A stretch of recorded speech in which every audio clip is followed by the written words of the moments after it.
Connected. We're hooked up. Connected everywhere. Once again,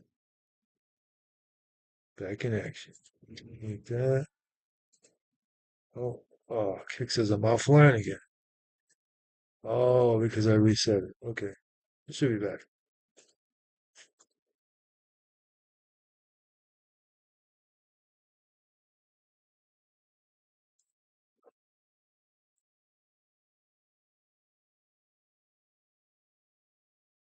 Da, da, da, da, da, da, da, da. Twitch still unstable.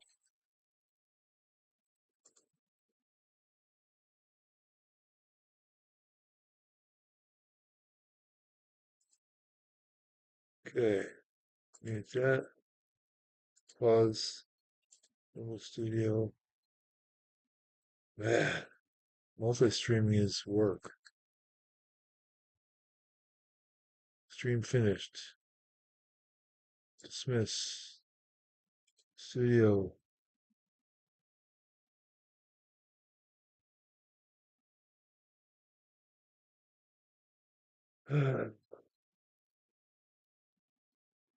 Twitch still says unstable and it won't show the video.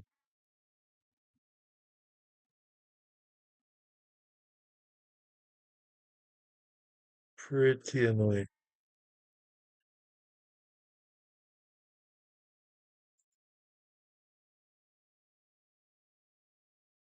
Pretty annoying.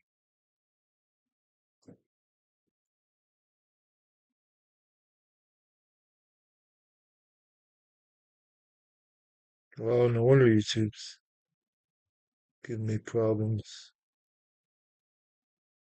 Copyright issues. Copyright issues. Someone gave me a copyright strike? Oh, probably for like bumper music or something. Um, oh, can't be seen in.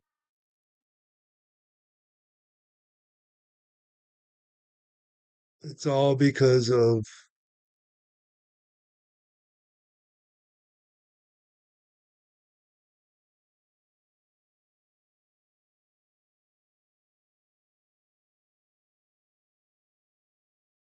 It's all because of Alex Jones bumper music. Uh, that's literally what it is.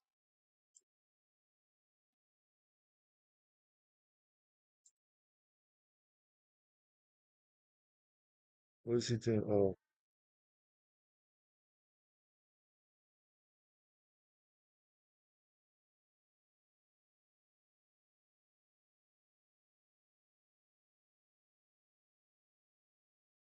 sorry, I wasn't paying attention to the chat.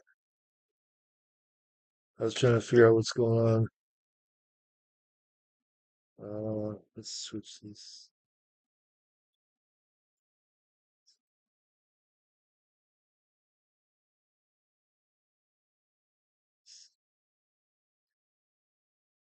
Oh, what were you trying to click it? Ah,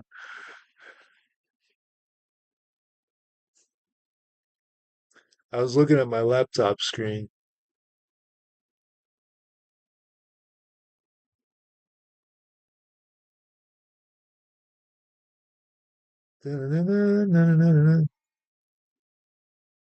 He probably left.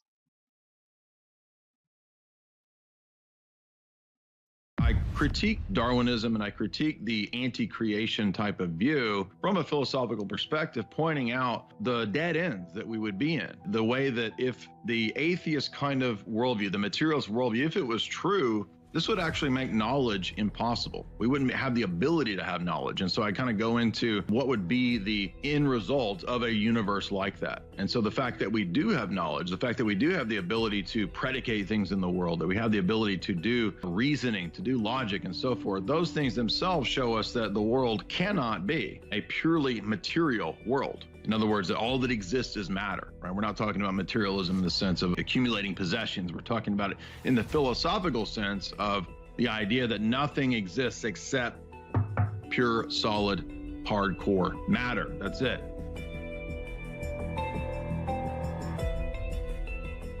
So let's talk about why I wrote this third book, and it's called Meta Narratives: Essays on Philosophy and Symbolism. You know, so much of what goes on in terms of the elite power structure is symbols and controlling us through symbols, the symbolic logos. You know, all these things relate to symbolism. And one of the top questions I always get asked is, how do I start with philosophy? Where's a good place for me to start in terms of learning the thinking process, critical thinking? And so that's why I wrote this book, was to try to give people what I call an educated introduction to philosophical reasoning and thinking. So it's not a boring textbook. It's not going to take you through a bunch of, boring Venn diagrams and sort of math problems. It's nothing like that. It's more of a literary kind of introduction to philosophy through analyzing movies, text, these kinds of things. Of course, the first two books deal with movies. This book doesn't deal with movies, but it deals with introducing the ideas of philosophical thinking and a God-based worldview. So instead of orienting our life around material possessions, around pride, around vanity, around the vices,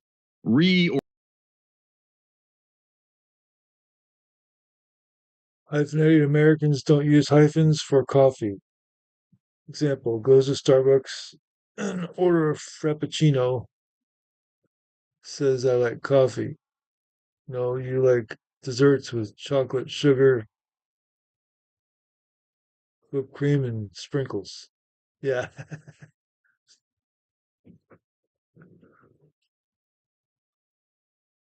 exactly.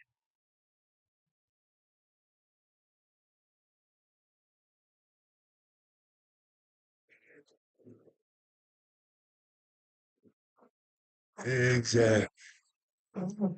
Shit, where's my mouse? orienting and shifting our paradigm to where it's oriented around the pursuit of truth, the pursuit of the virtues, the pursuit of rational, coherent thinking, not rationalism, but rational, coherent thinking. And so I begin the book by talking about what was discarded in the modern era that was so crucial to the ancient and medieval world, something that we've lost. Not just the wisdom of the ancients, but the idea of a discipline of philosophy that's called metaphysics. Now, if you go to a bookstore, you might be duped into thinking that metaphysics is something to do with witchcraft, cryptozoology, or something like that, because they usually title the metaphysics section where they have all the witchcraft books or whatever. That's not what we're talking about. The ancient and medieval world's usage of the term metaphysics had to do with what exists and what doesn't exist, what's real and what's not real. And so I introduced the book by talking about this from the classic philosophers like Plato and Aristotle. So again, I tried to do a readable introduction to these topics to people who are now interested in philosophy, who may not really have a lot of a background in these topics. But if you think, well, what does that have to do with me? Why does philosophy matter? Well, philosophy matters because it's the pathway to where we are in the modern world. It's how we got to where we are. The ideological trek from the ancient to the medieval world, and then the transition after the Enlightenment and the revolutionary period, the French Revolution, and so forth, to get to the modern atheistic, materialistic, Darwinian world that we're in now. In order to understand that trek and that process and where we will go if we don't stop the way things are going, what you heard Alex talking about in the first couple hours today, the bad direction that we're going in. If we don't stop that, we're in for trouble, right? And we're already seeing hard times, and they can get only worse. And so, what are the remedies for this? Well, some of the remedies are clear and coherent thinking, critical thinking, right? How do we have a ready at hand sort of arsenal of ways to think logically so that we don't get duped by propaganda? I like the dessert toppings, but I'm also a coffee. Uh, yo, Medi, what up? I'm also a coffee kind of snob. Like, I could tell the difference between, Cafe Bustelo or Folgers. And Folgers is just instantly repulsive. You know what I mean? But I also like the dessert toppings. Actually, I put sweetened creamer in my coffee. I'm not actually too big on the whipped cream and sprinkles. Put some chocolate syrup or something in there. I'm good. Yeah. No, usually just like sweet creamer, maple syrup, maple syrup and whipped cream. Sometimes maybe Letting yo move. What up? I'm super quiet. No, I like the whipped cream and the maple syrup. Whipped cream and maple syrup is good, but I'm not too big on all the other stuff. But yeah, if you give me a choice between Cafe Bustelo and Folgers, Cafe Bustelo all day, and night. And so that we don't get duped into emotive responses to things, right?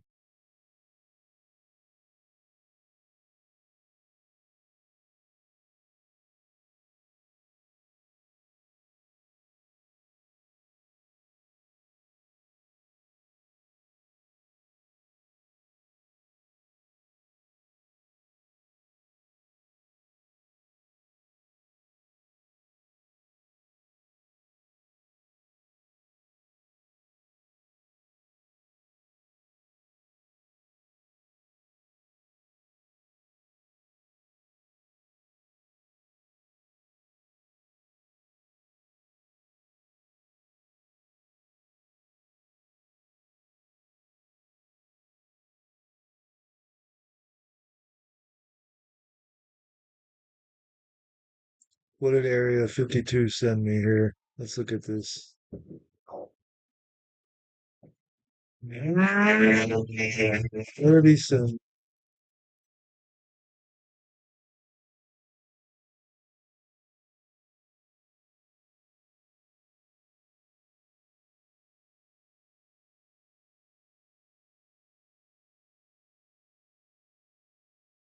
Here we go.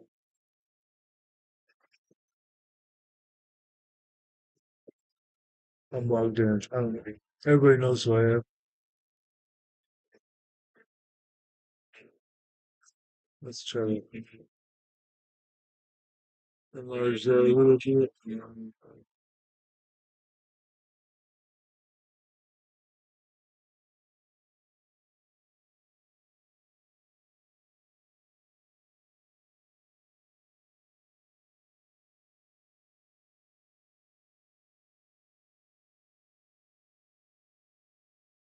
Okay, if I can find it again. Here. Da-na-na. This was found in Recruiting Hell. Original content link below. But I think it should be in mildly amusing. Why? Well, I admit the candidate is being pedantic. I would not handle it this way. But if you want to give the candidate clarity and be transparent, put the fucking salary in the job description, email, etc. If you do that, you will get mostly people who work in that range. Otherwise, they won't apply or answer. Don't ask me what I make, as it is irrelevant to what the new job pays. Don't ask me what it would take to leave my current position, as you already know what the range is. It's not random. The person playing games is the recruiter. Yes, they do that shit all the time.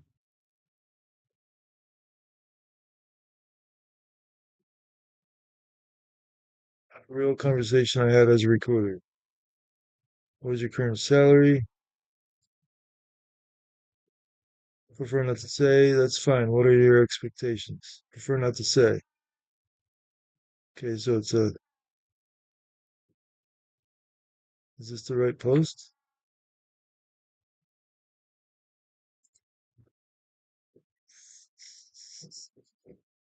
21. Look at the image he posted. Put the fucking salary.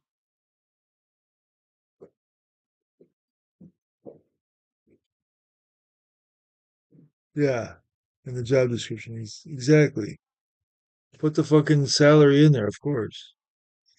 So you say something about the image you posted?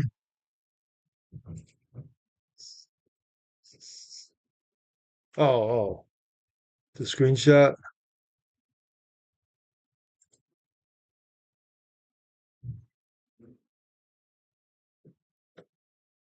I get it. I think he really believes the candidate is at fault here.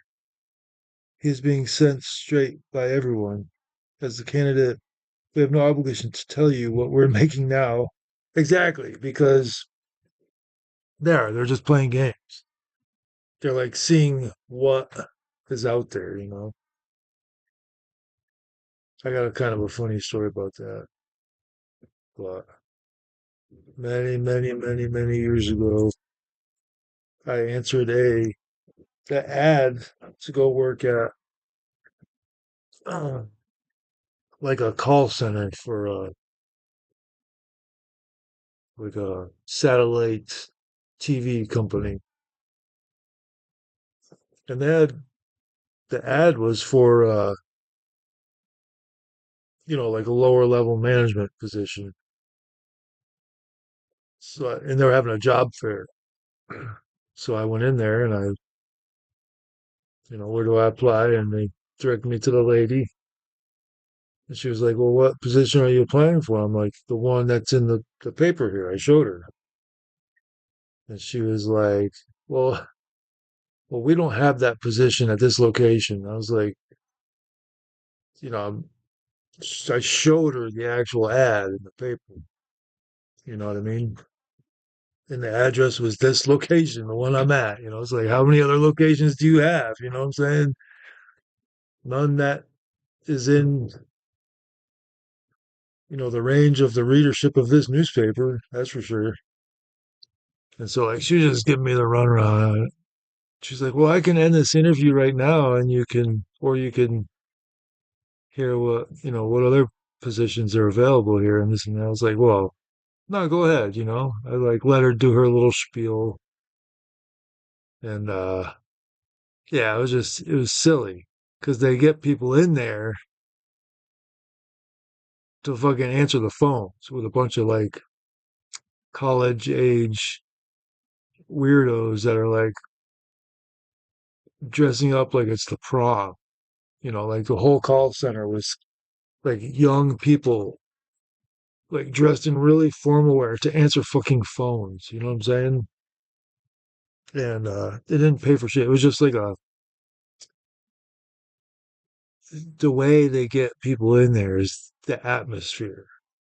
You know what I'm saying? They get a certain kind of person that wants every that kind of like college atmosphere where everybody's sleeping with everybody else and nobody sticks around because they get shamed out or whatever, you know what I mean? So they were just filtering people, getting them in there with that fucking ad and telling them, oh, the only position we have here is uh, answering phones, being one of those fucking weirdos on the floor that's is all dressed up to answer fucking phones. But it's really the shit that they do out of work, and they build reputations out of work, in order to get into the higher positions at work. So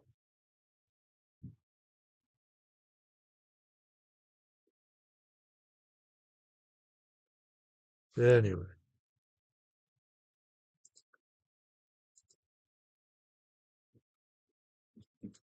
All of that is what I'm going to be dealing with in this book. And we're going to kick it off with metaphysics. I hear the music. Does that mean, are we? Okay, it would sound like you were cutting out. My bad. So we're going to start off with explaining what metaphysics is and why this matters and what were Plato. I'll say, well, they might get a recruiting bonus too, though. So if they can get you in at a lower rate, they might get the rest as their bonus because they probably allotted, hire this person. Like you have a budget, like you were saying, hire people at this rate or lower, whatever whatever you can get within this range, you get the rest as your recruiting bonus. So if you can hire someone at the lowest rate, your bonus is the rest, or like a percentage of the rest that you're allotted for that person's salary. If they negotiate you up, if you're a bad negotiator, you might not end up with such a big recruiting bonus. You know what I mean?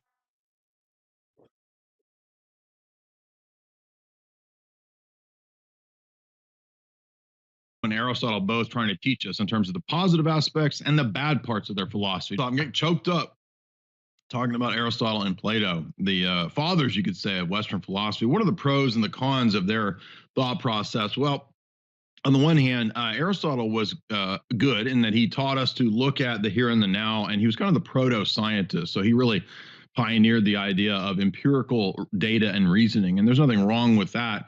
But of course, you can also swing too far to that side of the pendulum, and you can get bogged down in the here and the now and empiricism or materialism, the idea that all that exists is the material world. And so Aristotle kind of inadvertently kicks that off. But his master, Plato, was kind of in the other direction, right? He was the extreme of the rational, the transcendent, not so much the here and the now, but focusing on the abstract. And so Plato was very influenced by the ancient mystery schools and the idea.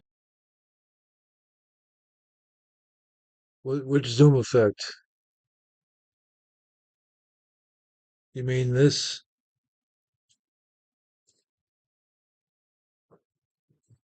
That kind of thing?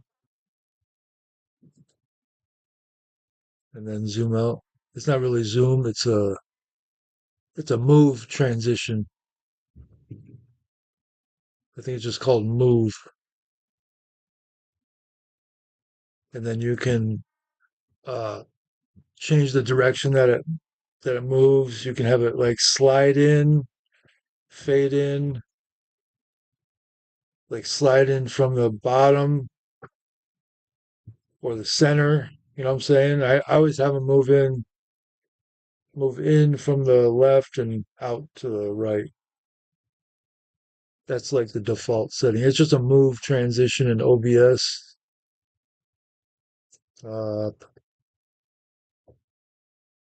Let me see if I can find it.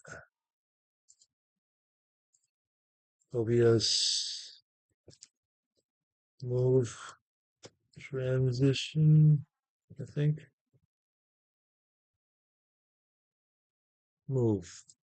OBS plugin. And Michael Fryer, Michael Fryer, he's on Rumble, but he does like OBS tutorials. Like that's his whole channel is OBS stuff, pretty much. It's about streaming. His stream is about streaming. Yeah, here it is. By Exceldro. Exceldro writes a lot of plugins for OBS, but here is the actual plugin. Um, Zoom it in, transform. You see transform. So every time you change the size of something or you change scenes, once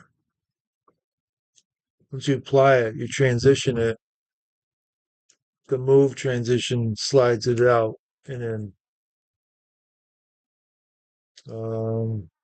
make it a link for that. Put it in the chat. Copy,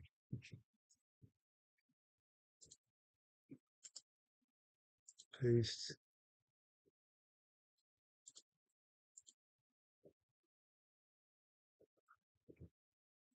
Oops, I put that in all the chats.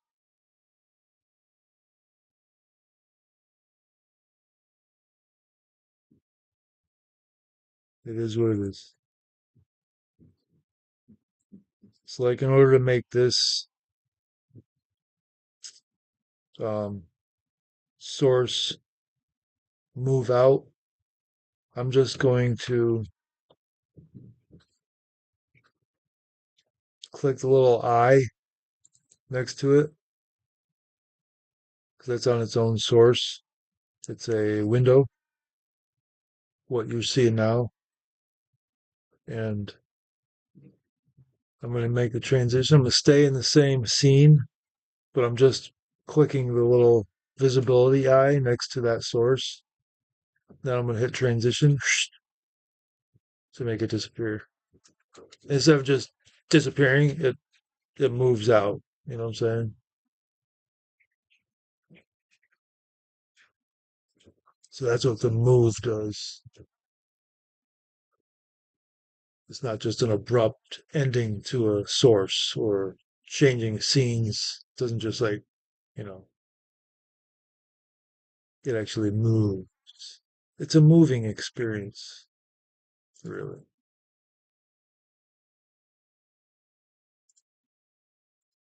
Put in Kick too, just in case anybody's in Kick watching.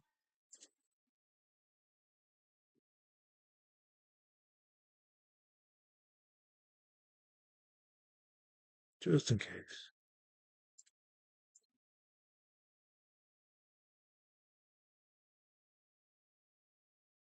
Yeah, and I think you just think when you put it in your OBS folder, you know, you unzip it or whatever, put it in your OBS plugins folder, restart OBS, and I think it just applies automatically. Yeah, scene transitions. Oh, I see. I added it to a, here, I'll take a screenshot because I have OBS hidden from view, new, take the whole window.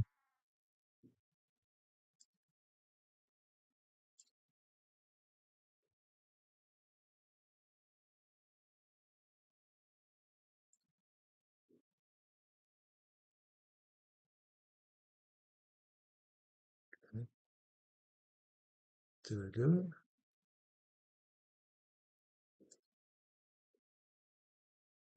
Window, yeah, all right.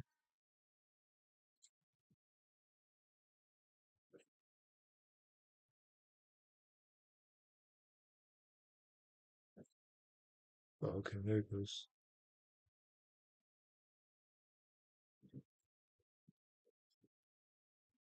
See?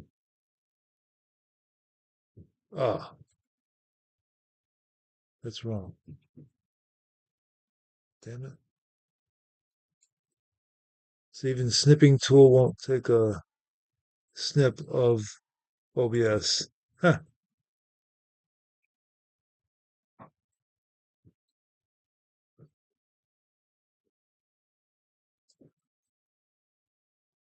All right. Anywho,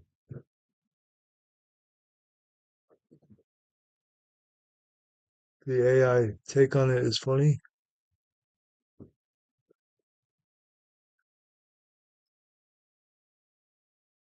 What I miss?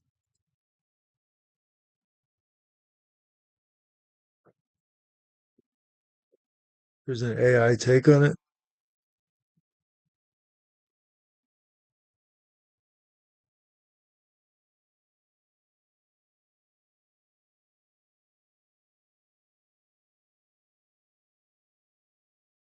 Oh, what in Google when you search for it or something?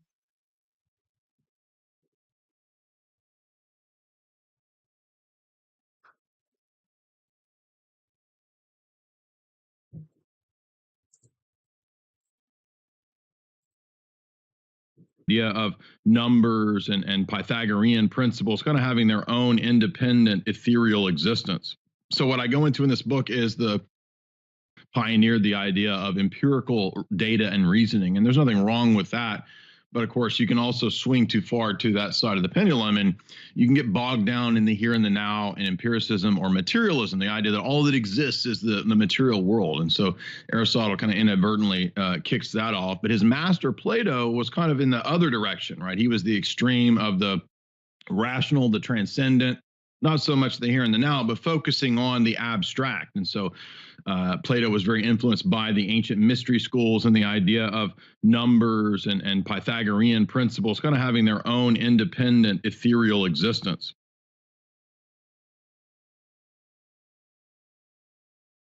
What on the recruiter and applicant drama thing?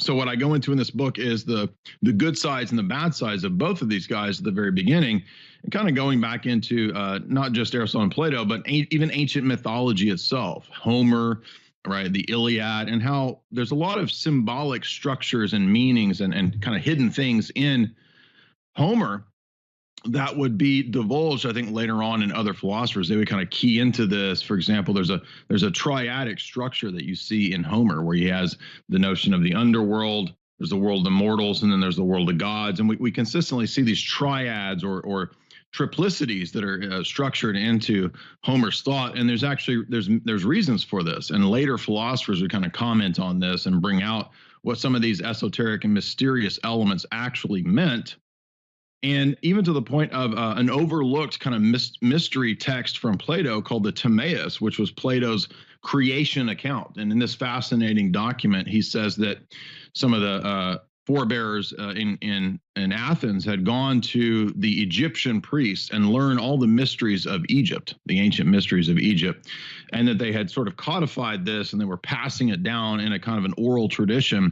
And what Plato's famous and overlooked essay, the Timaeus, is about that structure of the cosmos. Now, the biblical account, of course, in Genesis gives us the 6-day creation account in Genesis 1. And what we have in Plato is something very similar. And Plato might have even been influenced by the Mosaic account in Genesis. We don't really know. It's a lot of speculation in the academic world, but there's good reason to think that he might You got some hairy pits, yo.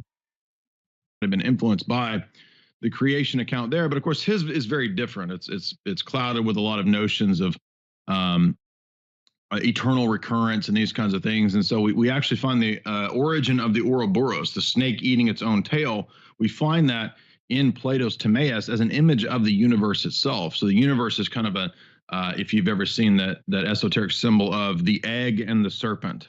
This comes out of the Orphic mysteries, which are very closely connected to the Platonic mysteries of Plato. And that's a symbol of the universe. Now, the most fascinating element is that in Plato's account of the Timaeus, his cosmogony, it's a pagan account, so he's got the gods and all this stuff. But he talks about the fundamental structure of reality at a very minute level. And he talks about how it's all ordered and structured in sort of what was called Platonic solids or geometrical forms. Now, it's how in the world would Plato know that, given the fact, or Socrates, his master, or Solon, that's the source of this dialogue? How would he know that, given the fact that there weren't, microscopes, right? So Plato seems to have some insight into the fundamental structure of reality that goes beyond just the ability to see things at a human level, so to speak. And so it's very possible that there was some mystery tradition that was passed down in Plato. And again, I'm not trying to promote esoteric or occult stuff. I come at this from an Orthodox perspective, but we can pick out and we can find truths even in Plato or even in the pagan philosophers, even in world religions, of course, as what we call in what the ancient Christian apologists called this the logos spermatikos. That is the idea that the seeds of the logos of Christ are found everywhere. Because if Christ created the world, if God's the creator of the world, then even in the other religions, you're going to find seeds of truth, even though those religions might not be in total. What do you use, Grok?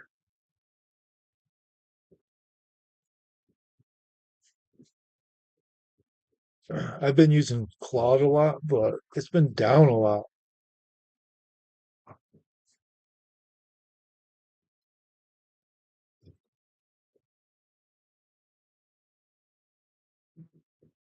totality true, they're still going to contain some truths because the world as it is created is itself good, right? Evil is an aberration, a rebellion against whatever is the good or whatever exists.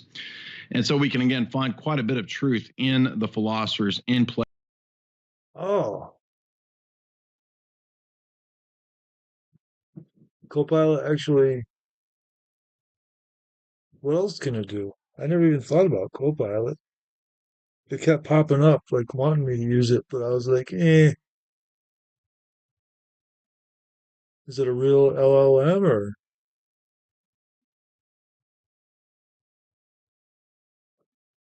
does it just pretend to be one?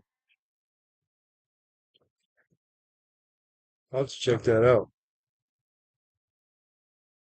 Can it write code? Like an HTML doc? Like website code? Plato and Aristotle, in Plotinus, and of course in the first 1,000 years of the church, many of the church fathers did a great job of digging into and pulling out of the philosophers what things were true. St. Maximus the Confessor, for example, a famous Orthodox theologian, he did this in the first 1,000 years of the church to find many mysteries about how the universe and the world itself was structured. So I go into a lot of that and try to make it more readable and not too abstract. Next, I move on to. Yeah, you code with it? What, like actual? It takes a lot of training. Oh, you gotta train it?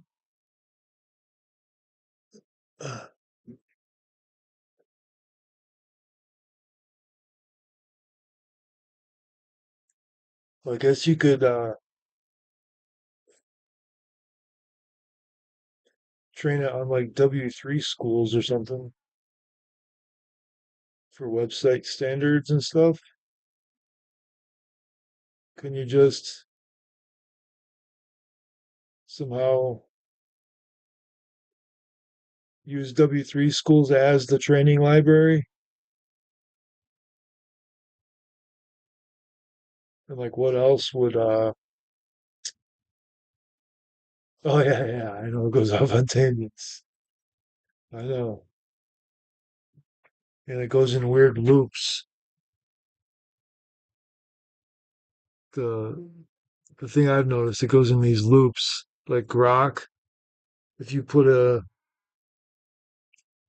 like a HTML doc in it, paste or give it a actual file to look at, and you tell it that something is wrong, something's not, whatever it is, it's not right. Like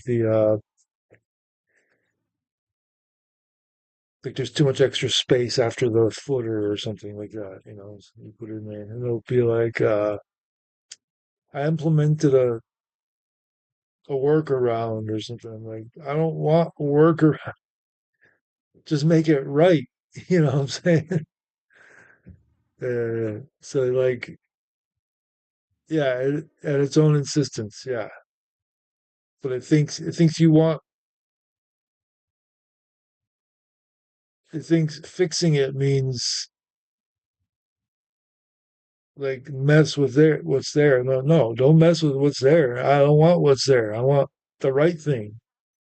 I don't want you to add extra Z index, this and that. I want to fix the fucking footer. Just whatever, for instance. Anyways.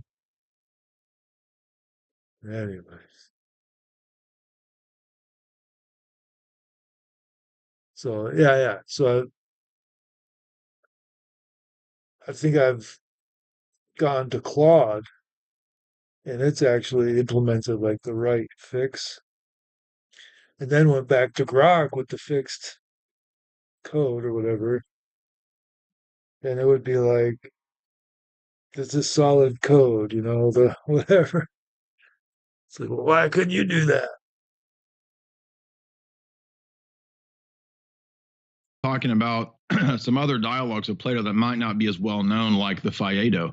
Plato's Phaedo is a fascinating discussion, not just of the origin and structure of the world, like the Timaeus, but how do we understand things like abstract principles? How do we understand things like truth, justice, mercy in themselves? What are they in themselves, right? Are they just human relations to one another? Is it just a token term that we give, a name that we give to something? Or is there a real existence of the good? Is there a real existence of the beautiful?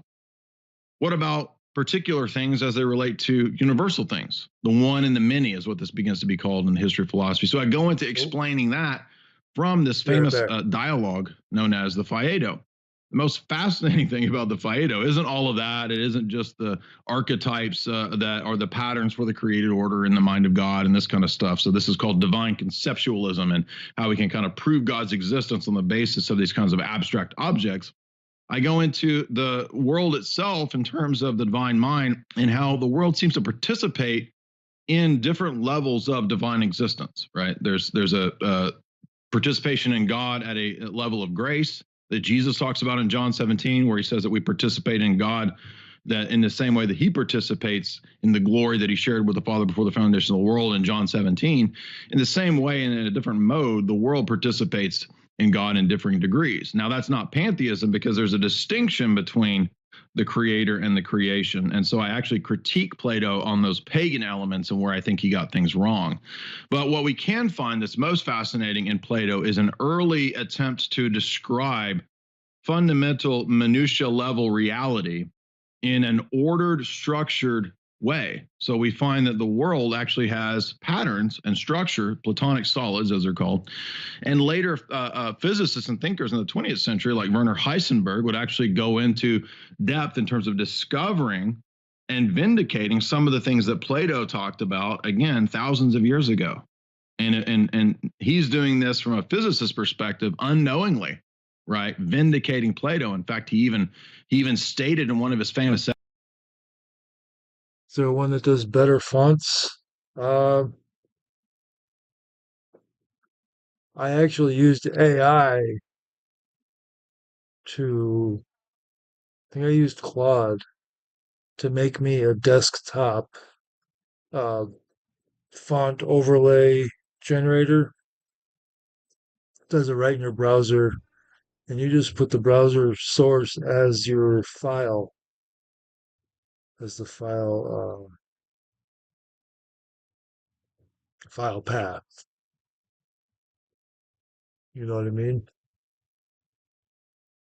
So you could probably do one. See if I can find it. Man, I consolidated all my old code the other day in the folder. You were set. Oh, Saturday the 14th. I know.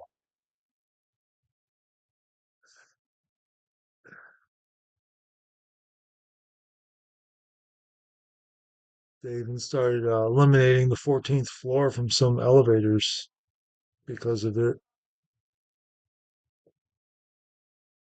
It's getting out of hand. Those months with where the 14th lands on a Saturday. Essays, Werner Heisenberg, that the philosophy of the description of the world in terms of atoms, right, isn't really totally accurate. In fact, he says Plato and the Pythagoreans were more accurate because they understood that the universe at a fundamental level is energy. And at that fundamental level, it actually is structured in a highly organized way. And really, this is something that, again, ancient philosophers knew, that now modern physicists, at least somewhat revolutionary physicists like Werner Heisenberg, have argued for and noted that this shows us design, right? This shows us that there's not random pure chaos in the world, but there's actually structure to the world. And the only way that we would get this kind of high level and low level structuring, you can even see this, for example, in the patterns that we see in nature, for example. The structures that we see in plants, the structures that we see, the Fibonacci sequence, these kinds of things. Now those floors are completely missing on all buildings. They're not even there. Dun, dun, dun. We look at reality in that way, we can see that clearly there has to be a single divine mind involved in the teleological structuring of the world, or the giving the world purpose, that it has a structure and a design, even in nature itself, that is not chaotic, it is not random, It does have elements of randomness, but it is ordered and designed. And so I go into showing how that modern physics is actually vindicated, not just the Bible, but also the ancient philosophers who were better than other philosophers, right? So, for example, Plato's better than some of the other philosophers, even though he has a lot of mistakes. In this domain, he gets a lot of things right. And so that's what I cover early on in the book. We're covering the new book that I have out that will be arriving, I think, in the next several days. It should be any day now, actually, maybe in the next 4 or 5 days. And it's a book dealing with an introduction to philosophical thinking, an introduction to critical thinking through the lens of looking at classic texts in philosophy, and not just.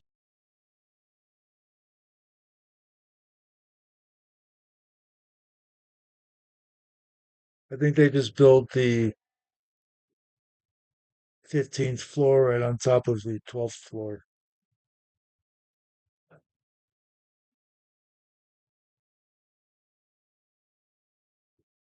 Yeah, no, no, it's actually the 15th floor. They just put it on top of the 12th floor instead.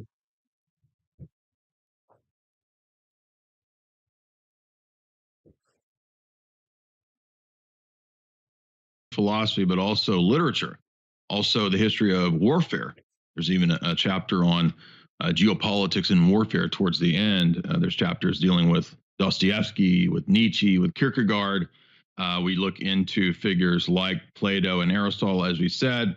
And as we were discussing the notion of the structuring of the universe and how there were a lot of insights into this in regard to ancient philosophers like Plato and Aristotle. Next, what I do is I talk about how that structuring of the world doesn't make sense if the world is a product of pure chaos and pure chance. And so the idea that there is no God, there is no force behind the world, no creator. It's just sort of a bunch of goo and muck that's.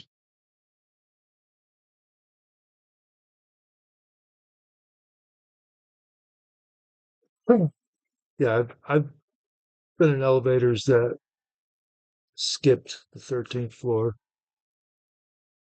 but I think I've been in ones that didn't skip it too. I'm not sure.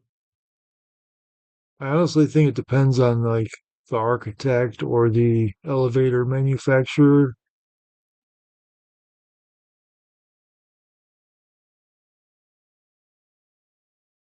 But that's crazy how superstition kind of seeps into the culture at large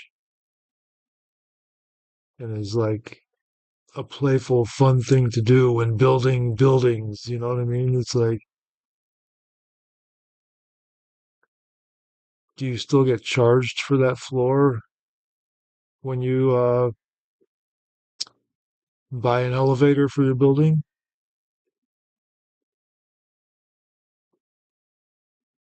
Or do they charge you for 13 floors even though the elevator goes up to 12 or skips 13? That is a way to upsell for an extra floor.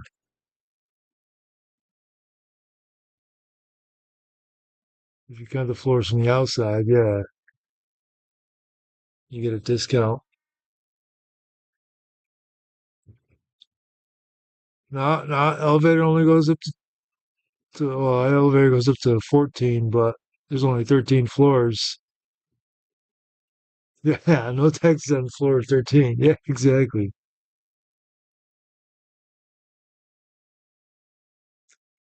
I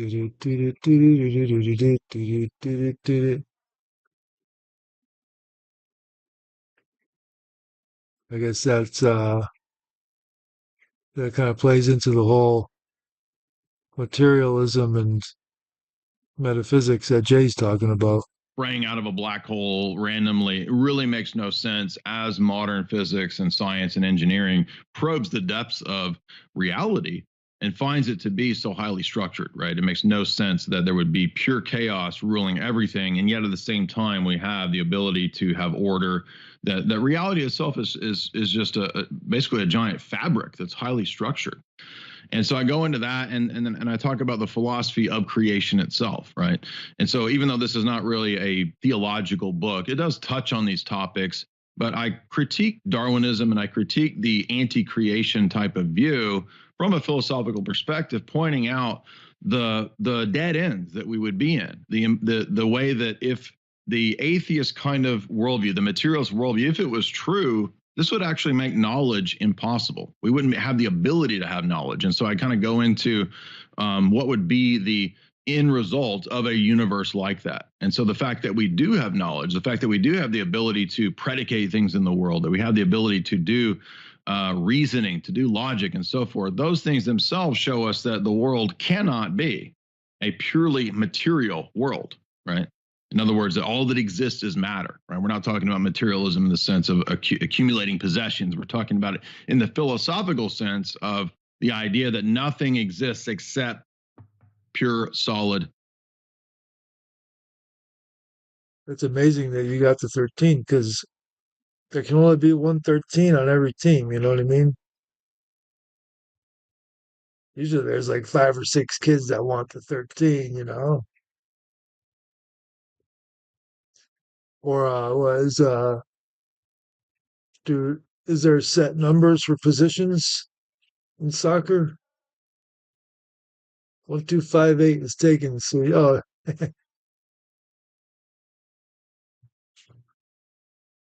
so you were the 5th kid to grab a jersey, so your odds were still good.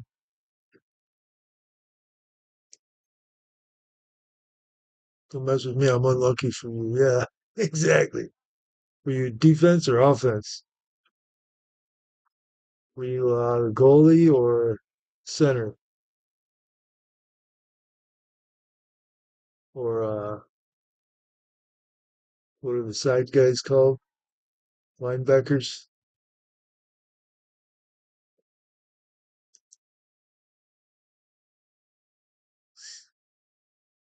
Wings? Are they the wings? Does their soccer have wings? I don't know the positions. Hockey has wings. And then there's defenders. Hardcore matter. That's it. Hardcore. This has really been deconstructed in the modern world in terms of science, which is odd because this is an older sort of Enlightenment view, the idea that all that exists is atheistic materialism. This has really been deconstructed in terms of philosophy to show that it's not true. And yet so many people still believe this. Yeah, and so just what like I wanted Rocket to do League. is to go into a You just critique of pretend that. you're a car. You're Not like, so much from a science perspective. I mean, I do bouncing the touch on that some, ball but off my your training head isn't and in shit. science. My training is in philosophy. So I go into a philosophical critique of the idea of radical materialism Oh, shit. and the idea of scientism. And so I talk about how the model of the universe as created by a single creator God makes way more sense and fits the data. It gives explanatory power. It gives a justification for knowledge. Whereas the opposing worldview, a worldview that's pure chaos, chance, randomness, meaninglessness, leads to nihilism and thus the impossibility of knowledge. And I even go into some elements about how the Royal Society and different entities have promoted the idea of a purely chance chaos universe, a pure flux, atheistic materialism. This has really been deconstructed in terms of philosophy to show that it's not true. And yet so many people still believe this. And so what I wanted to do is to go into a critique of that, not so much from a science perspective. I mean, I do touch on that some, but my training isn't in science. My training is in philosophy. So I go into a philosophical critique of the idea of radical materialism and the idea of scientism. And so I talk about how the model of the universe as created by a single creator God makes way more sense and fits the data. It gives explanatory power. It gives a justification for knowledge. Whereas the opposing worldview, a worldview that's pure chaos, chance, randomness, meaninglessness, leads to nihilism and thus the impossibility of knowledge. And I even go into some elements about how the Royal Society and different entities have promoted the idea of a purely chance chaos universe, a pure flux universe. Yeah, it's like just don't let the ball get in the goal and try to get the ball in the goal. Yeah, whatever you can do. You were like the universal soldier. In order to dumb down and to destroy education and knowledge. And in fact, many of them have even written about this. Bertrand Russell, as we covered in so many of the elite texts, talked about the intentional dumbing down.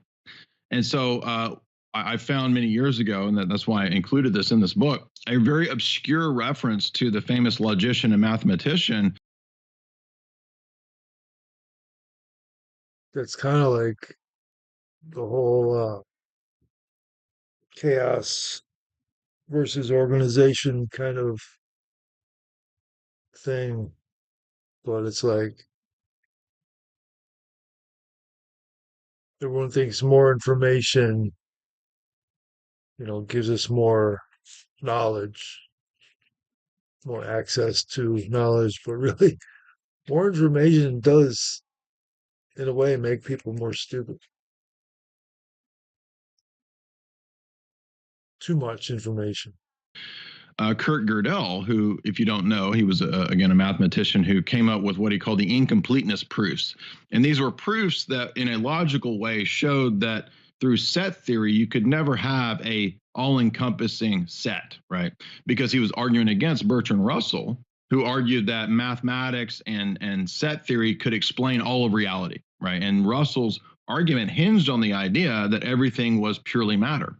So he was a rabid atheist, as everybody knows, about the most famous atheist of the last century, Bertrand Russell. And what Gödel did was show through mathematics and logic that you could actually disprove.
Who is the most famous atheist of the last century?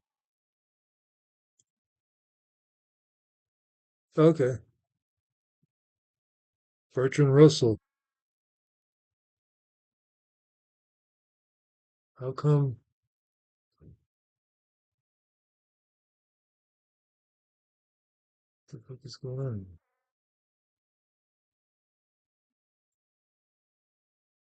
Oh, I'm in the wrong. Damn it.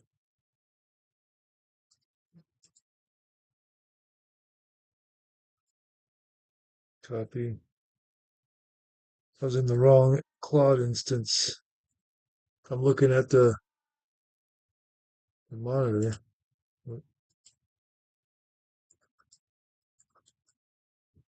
Paste and go. Here we go. Who's the most famous atheist in the last century? How come it's not? Oh,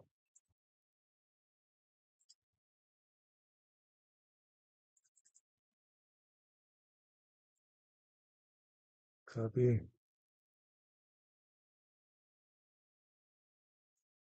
Oh, here we go. This is genuinely contested. The most famous depends on your metric, but a few names stand out. Bertrand Russell, Christopher Hitchens, Madeline Murray O'Hare was arguably the most notorious. She founded the American Atheists, won the 1963 Supreme Court case banning school prayer. Huh. Sigmund Freud shaped 20th century thought and was explicitly atheist, framing religion as a collective neurosis in the future of an illusion. Must have been a paper or a book he wrote. But, anyways, I digress. Russell's assumptions and presuppositions. And so what I did was I said, well, let's look into Gödel because he seems to be a fascinating character. Too. And it turns out that some of the scholars who had studied under Gödel and under Husserl and some other. Were they televising the Tyler Robinson trial? Didn't he plead guilty?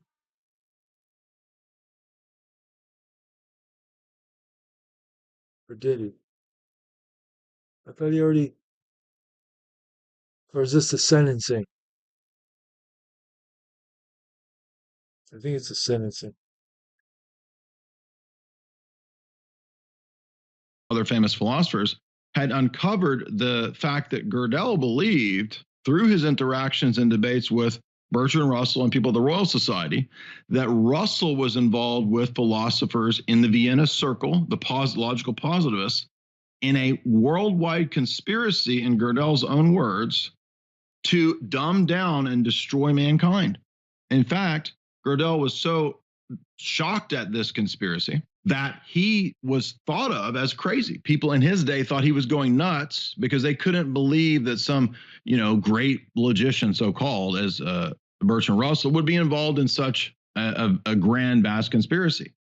But it's not just Kurt Gödel, as we've seen, that noticed this. As we covered in the last couple months, J.R.R. Tolkien, C.S. Lewis, two of the most famous authors of the 20th century, also discovered Bertrand Russell and these other characters were involved in a vast Malthusian conspiracy to dumb down and destroy the masses, rabidly advocating for this.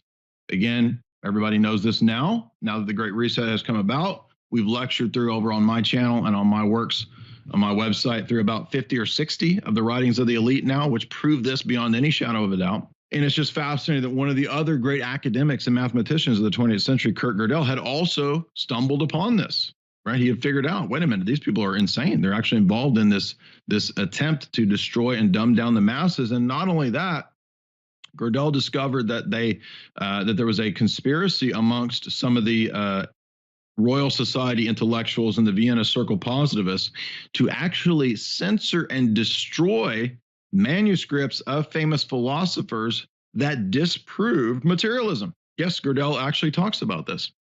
He had discovered that they had suppressed writings of Leibniz. Now, again, this is not to say that any of these famous philosophers are right in everything that they say. But skin filter popping on news media.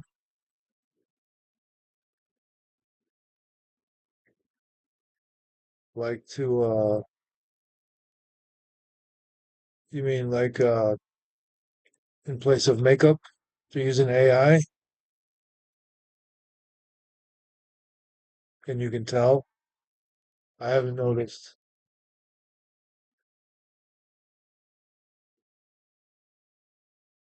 But if that's what you're referring to, I have seen it in other contexts, like dating sites.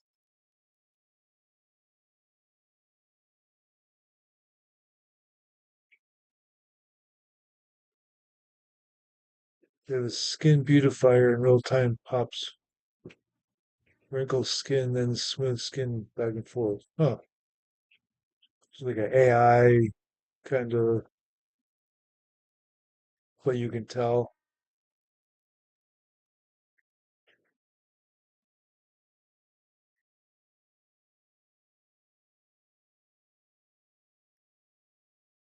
Did that painting of that guy remind you of that? Back here?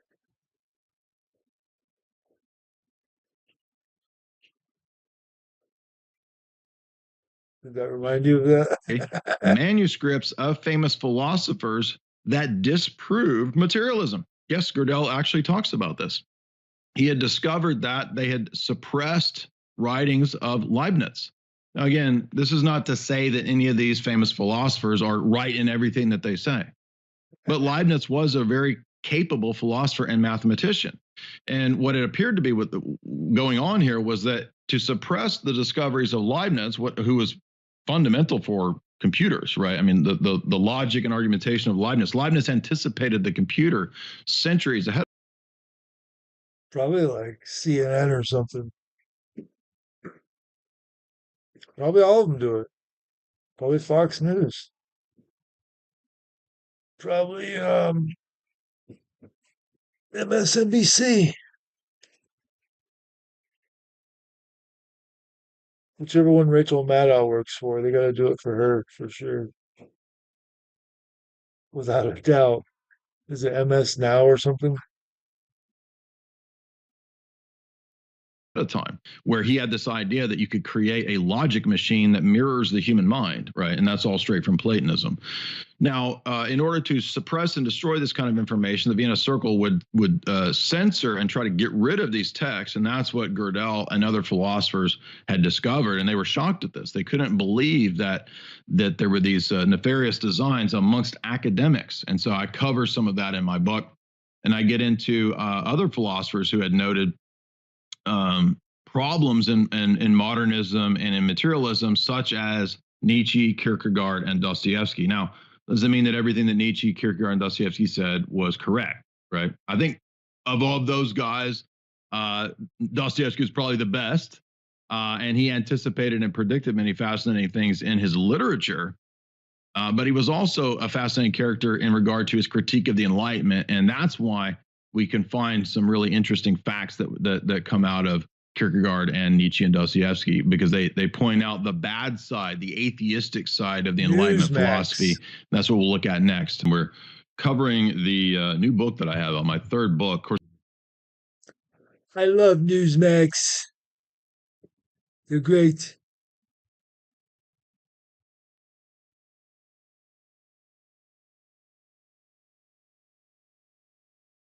the first two books that I did were essays on philosophy and symbolism in film.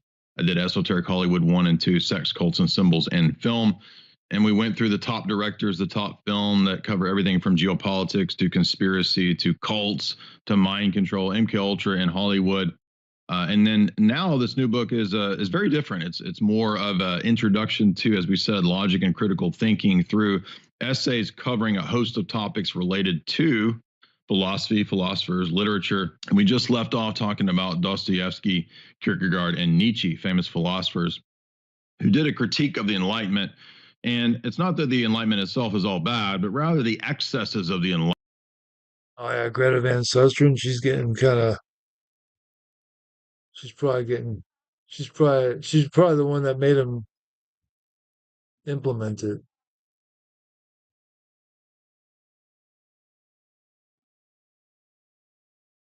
She's getting kind of old and wrinkly.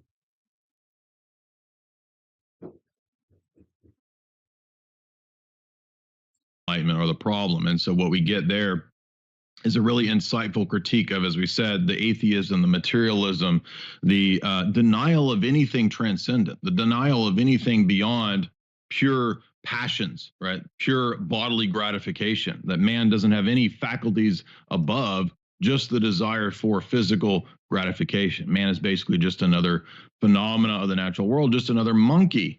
And there's multiple problems with this.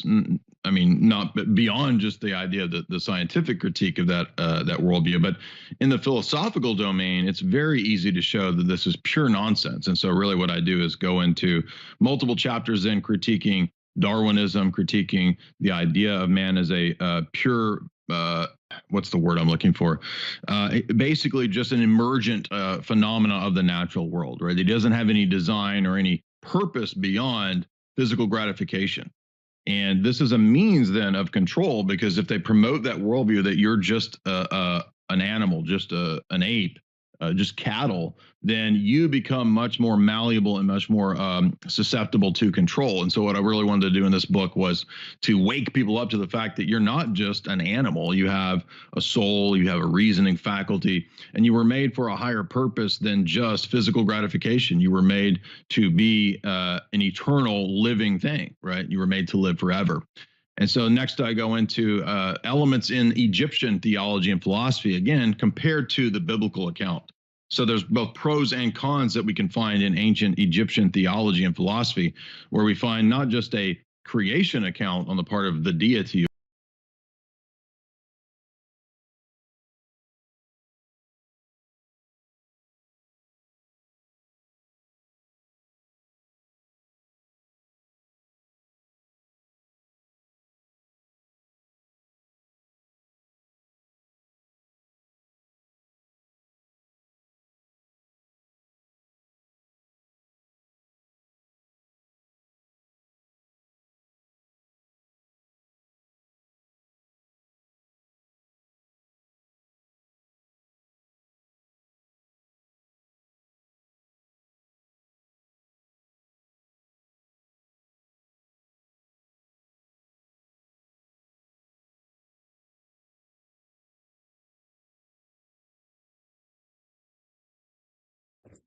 Oh yeah, yeah, yeah, yeah. When you said they look like they live, it reminded me of that dude from yesterday, that skull guy, the skull fucking skull boss guy. Remember? He put his whole channel was just putting like a drawn skull over people's faces, famous people's faces. Yeah, I don't understand the point of that guy's channel, but it was interesting and weird. Or the monad or the one.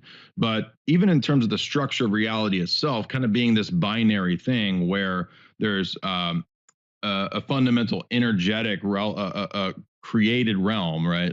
That's structured in a highly structured way that revolves around being and non-being, or on and off, right? And we can see this in terms of electricity, right, where the current, the way it flows, and when you turn a thing on, right, you see that the current flows, or it's interrupted and it can't flow. And this is some of the stuff that we saw with Nikola Tesla, where he discovered these things and was able to implement them into the way that he could power an entire city, right? So Tesla was, I think, a student of a lot of these mysteries. And again, I'm not advocating for pagan mysteries, but I'm advocating for what the true elements in these religions are, because ultimately, in my view, the Logos, Jesus, the Logos, according to John 1, is the real source of all truth, including the truths of the natural world itself. So we can find elements in Egyptian theology or in Platonic philosophy that are true. And a lot of these things, maybe not so much about God himself. I think that the philosophers and the Egyptian thinkers, they were able to discover a lot of things about the natural world that were true. But when it comes to God himself, not so much. They're not very good in that domain, but they're pretty good when it comes to insights into, for example, fundamental structure of reality. And so I go into how some of the gods and some of the deities, even in the Egyptian pantheon, seem to have been symbolic of or represented forces in the natural world. And so if we have that interpretation, we can actually derive quite a few fascinating, what would eventually become scientific principles out of the Egyptian theology and philosophy. So every now and then, yeah, they would kind of hit on some truths as it related to God or to the one or whatever. But typically, I don't think that they were very good in that domain. And so that's why I think Orthodox Christianity really has the best account of who God is. But if we wanted to find other domains where we could look in the philosophers and see a real clear refutation of modern errors, we could look at the way that numbers themselves refute materialism. Even modern philosophers like Thomas Nagel, who was for many years, famous, I think, a materialist, and really struggled with the idea of how there could be such a thing as consciousness if we are just pure meat bags. If we're just matter, then what does it mean to say that we have a mind? Because there's this problem that plagues modern philosophy known as the consciousness problem, right? How can we say that we have a mind when all we are is molecules. Because what molecules make up mind? What molecules make up the self? You can immediately see how these are problematic, right? Because there's no clear delineation. And if persons or minds are just molecules, then there is no such thing as a mind or a self, right? Because molecules are just molecules. They're all the same. And so ultimately this is called monism. It's the idea that all that exists is one type of thing, right? And this is a problematic view, and it's not just problematic in the sense that it doesn't make sense. It actually makes knowledge impossible, right? Because my brain is not the same as your brain, right? And if the brain is equivalent to the mind, if we reduce, it's called reductionism, we reduce the mind to the brain, then how is it that you and I can think of and talk about the same concepts, right? Because the concept in my head is not the concept in your head. Because if concepts are also just gray matter, then the gray matter up here is different from the gray matter in your head. So you can begin to see how this becomes absurdity, it becomes nonsense. And actually, ancient philosophy, even Plato, right? Even Plato realized in a lot of his arguments that this doesn't work. This is a bad argument. It leads to absurdity. It's a sophistical kind of argument on the 96 part of free people who spins. believed in pure rank materialism. And so Plato would debate with different people in his dialogues who had this kind of materialist or empiricist or sophist kind of view, where they thought that there's no such thing as anything beyond the material world. And he would reduce their arguments to absurdity by showing that, well, so wait a minute, you think that the number 7 is identical to 7 coconuts?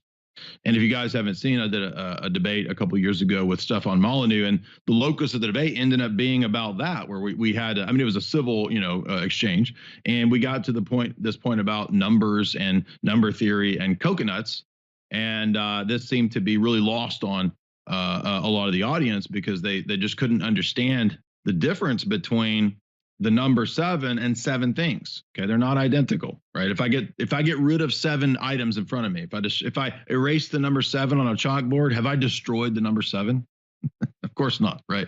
So clearly we can't equate the number 7 itself with the instances of the number 7, the 7 on the chalkboard or the 7 coconuts, right? It's something more than just the physical instantiations. And so this is an argument actually that Plato used when he would try to argue against bad philosophical argumentation from his opponents. Next, in the book, I move on to discuss some of the more esoteric elements of Renaissance philosophers like John Dee, who thought that you could take a lot of this mysticism from Plato and in Egyptology and turn it into a technology of transhumanism. So there's actually an article in there about the golem, about the creation of a human or of a human created being that could potentially be controlled and become more or less a mind controlled entity, and how this kind of prefigures and presages the idea of an AI deity or an AI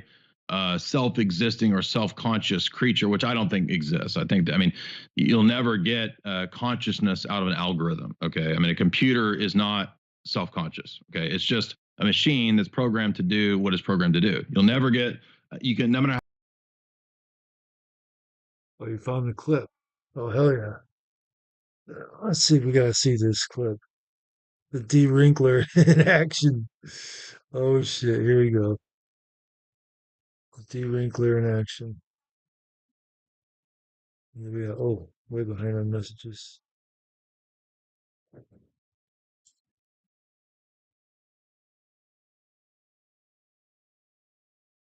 D Wrinkler popping.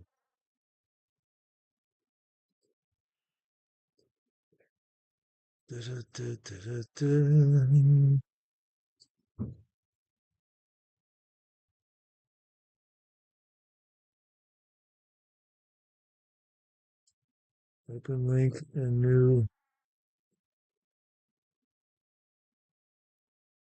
Oh, all right, here we go.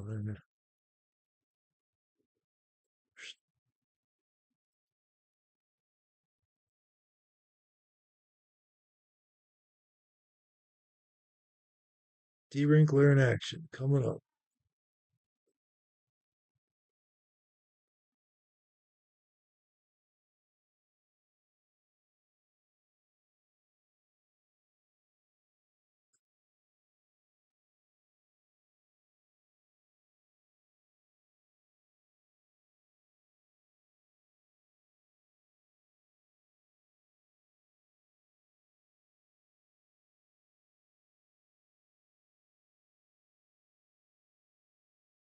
Greta. Wait, why is it muted? It's muted.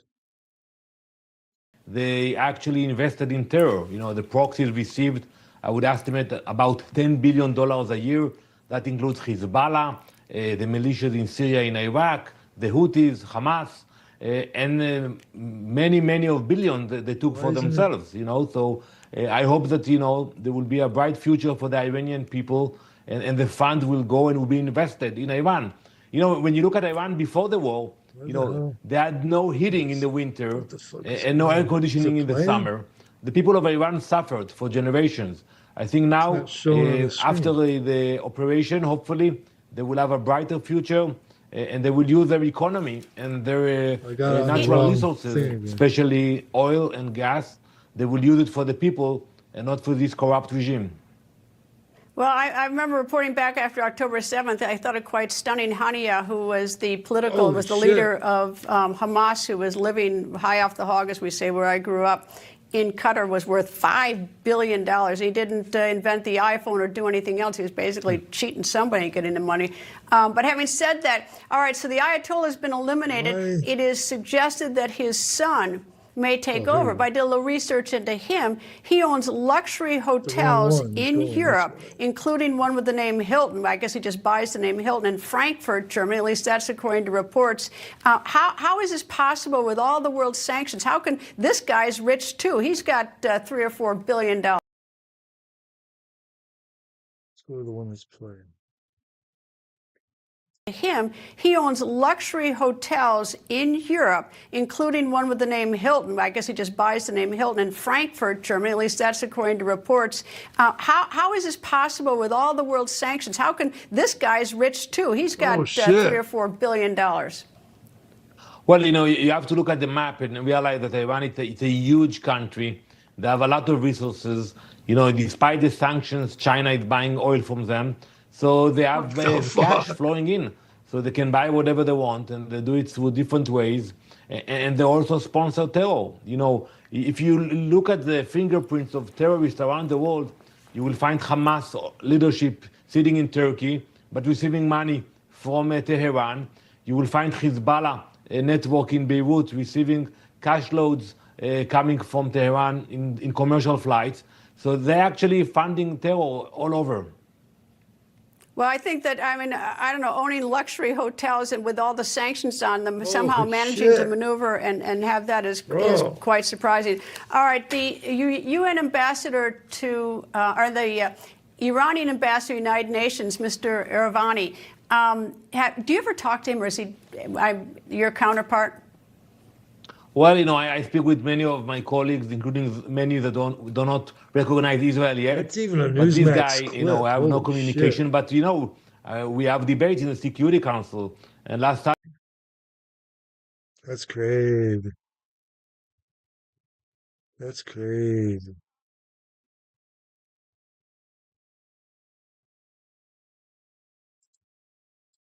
This is like that dude's acne was popping. Popping.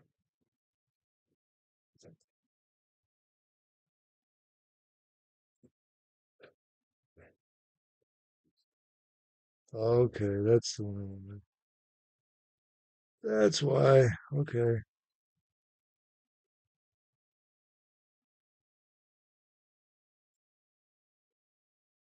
'Cause I had it in two different windows.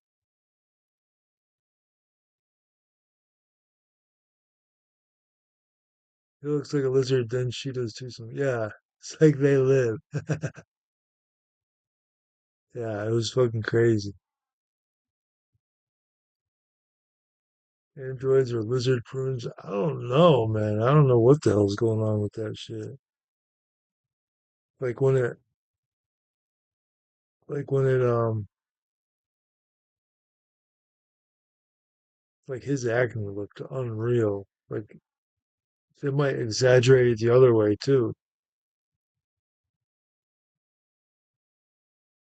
Like over smooth it, then over unsmooth it. But it's weird. It kept going in and out, like a lizard breathing through its skin. how many algorithms you put into a machine, it's not going to become alive. Okay, this is silly. But if you have a magical thinking worldview like evolution, you could see how people would be prepped to believe that more complex machines somehow mean that it's alive. You see, it's absurd. And so I go into this essay critiquing this idea all the way back to John Dee, the famous court magician, and his esoteric philosophy, the first 007, by the way, and how he sort of pioneers this idea of creating life out of nothing. It's really just man trying to be God, thinking that he can become God, and adopting magical thinking and absurd worldviews to further his quest to be God. So really fascinating esoteric stuff there in that chapter. As we get into the rest of the text, I move on to talk about critiquing Darwinism in a more precise way. So I go into the specific philosophical assumptions of Darwinism, and most people don't critique the Darwinian philosophy this way, because I think a lot of people just don't know about philosophy. So if you're looking for a way to have a unique upper hand in the debate or in the discussion about these topics, my book will, I think, really help you to do that, because it helps us to understand that the Darwinian thesis primarily isn't a scientific thesis. It has elements that border on science, but really the Darwinian thesis is a grand metaphysical narrative structure. It's an assumption about man's origins and man's destiny, and so much of that is not proven by empirical sense data. It's actually something that's a leap beyond empirical sense data, and very little of Darwinian theory and philosophizing is actually based on empirical science and data. Now, I'm not saying all of it isn't, but very little of it is. And so I go into how this is actually weaved into the alien mythos. I go into panspermia and how this is a deception in my view, and how we have two models for the created order as well. One that's random, pure chaos and mutations, and the idea that mutations give rise to life itself, which is again something arising out of nothing, which is impossible. It's basically an atheistic version of a miracle, right? So the irony is that the atheist materialist worldview constantly posits miracles, events that have no explanation, without anyone behind that, with no creator, with no mind behind the created order, no purpose in the created order. Everything is pure random chance and chaos, which is itself a self-refuting presupposition and worldview. So I go into demonstrating that in the book with philosophical and logical precision. We go into a lot of the other mythologies, a lot of the frauds that have been famously propping up the Darwin narrative for so many decades, including Piltdown Man, these famous frauds, Ernst Haeckel and his numerous drawings that he supposedly proved, the transition stages from. All of that gets critiqued. And I would like to add one point too that will, I'm sure, come up, which is, hey, how come in your book, you're so copious in terms of footnotes in your esoteric Hollywood books? How come in this new book, there's so many places where the footnotes are missing? Well, I did that on purpose, because it wasn't laziness. It wasn't sloppiness. I didn't leave out 50% of the footnotes on purpose. I didn't make them up. What happened was a lot of these were essays that were on my old website. And if you guys recall, back in 2018, it was the very day, almost to the same hour, that when Alex happened to be systematically removed from all platforms, I wasn't removed from all platforms, but my website, which was my main sort of hub at that time, my website was totally deleted with no explanation from WordPress. So I had everything just gone out of nowhere. They gave, of course, no explanation. There was no answer. It was at the same time, as I said, that many other sites had just totally gone.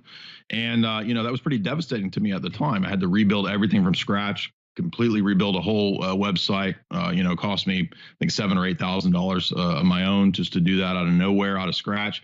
And so when I exported the website after that mass censorship campaign, a lot of the essays, a lot of the links, and a lot of the hyperlinks were broken. So I intentionally left this that way on purpose, because it's a testament to the tech censorship, to WordPress basically destroying hours and hours of research. So I have no idea what all of those footnotes were. I mean, a lot of these were essays I wrote. I wrote hundreds of essays in my 20s and 30s, and so I would never be able to find all of these footnotes again. Now that's about, as I said, maybe 40% of the footnotes are gone. So but that's why, right? But I can already anticipate there's going to be people who will, they'll write Amazon reviews and they'll be like, he didn't cite his sources, he's a fraud. Well, this is the reason why. It's because my website got destroyed and they destroyed a lot of the footnotes. So that's why. But as I'm looking through many of the essays, like there's a couple of them where 90 to 95% of the footnotes are all still there. So it's not all of them, and you can see that clearly I did my homework. It's it's a solid work. I'm happy with it. I think you'll enjoy it. And then so next we move on to topics like cryptography. We get to there's a whole essay on that, how it relates to again computers and the rise of AI and quantification.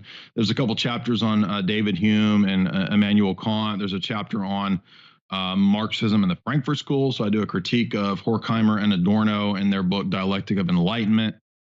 There's a chapter where I go into Machiavelli, and this sort of concludes the book because, again, a lot of people don't know that Machiavelli wrote another book called Art of War, right? Sun Tzu isn't the only person that wrote Art of War. Machiavelli, who everybody knows in terms of the prince, but yeah, wrote another book that's actually the book that initiates modern warfare. So ancient and medieval warfare was constructed and done in a certain way, conducted in a certain way. And Machiavelli's book is the first book that really revolutionizes warfare to be done in a, quote, modern way. And so there's some fascinating elements in that book, especially chapters 5 and 6, which deal with false flags, which deal with trickery and deception, deals with religious engineering, right? That warfare should engage in religious manipulation on the part of the state. Now, it's true that prior to Machiavelli, yes, warfare always involved deception. It always involved going against principles of, honor, chivalry, and so forth. But what's different is that in the ancient and medieval world, or especially in the medieval world, when you had the influence of Christianity, Christianity had a lot of moral influence even on warfare. And so they tried to temper as best you could. The church, the society tried to temper the brutality of warfare that was so common in the ancient world with Christian and biblical principles. And what we see in the rise of modern warfare is really the return to barbarity in a lot of ways, and the prevalence of a lot of really skullduggery, deception, and nefarious stuff. And I pinpoint Machiavelli as being a key figure in that regard. And his book, Art of War, gives us this modern warfare. So you can go to my website. You can get the book there in the pre-orders section at jaysanalysis.com in the shop.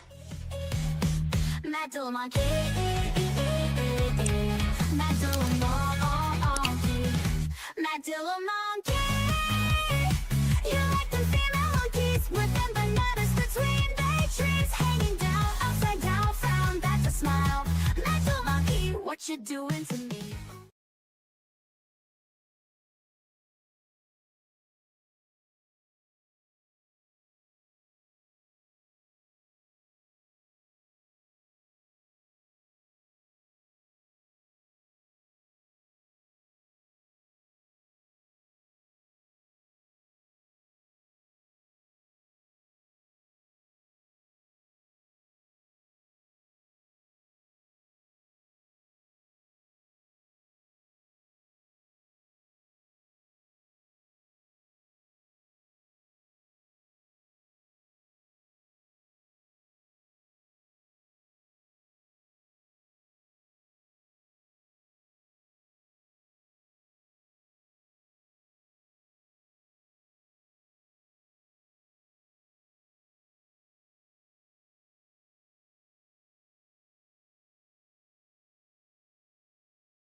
Showmax9, thanks for the tip. Go ahead, share my stream. Go ahead. I don't need to add you on Discord to do it. Just do it, man. Why you guys come in here doing that shit? If you want to do it, fucking do it. Nobody's gonna pay you for that shit. So it's legit. You can just do it. Do it to yourself too.